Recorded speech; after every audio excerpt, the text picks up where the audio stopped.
আসসালামু আলাইকুম রহমতুল্লাহ বারকাতুহ।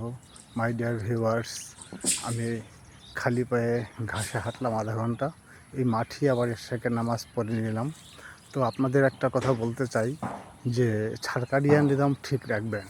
আপনারা আর একটা জিনিস খুব গুরুত্ব সহকারে মনে রাখবেন, সকাল 6টা থেকে দুপুর 2টা পর্যন্ত অ্যাড্রিনালিন হরমোন, নর adrenaline, dopamine and cortisol hormone, এগুলি 2টা পর্যন্ত নিশ্চিত হতে থাকে, যে হরমোনে আমাদের শক্তি সঞ্চালিত করে।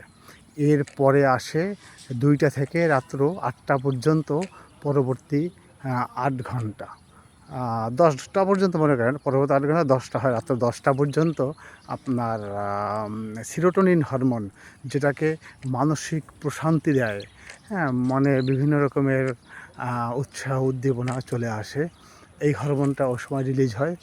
এর পরবর্তীতে রাত্র 10টা থেকে সকাল 6টা পর্যন্ত থাকে মেলাটোনিন, যেটা শরীরের বিভিন্ন হরমোনাল ব্যালেন্স ঠিক রাখে।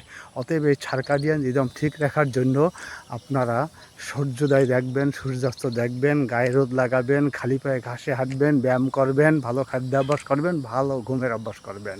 আসসালামু আলাইকুম রহমতুল্লাহ বরকাত।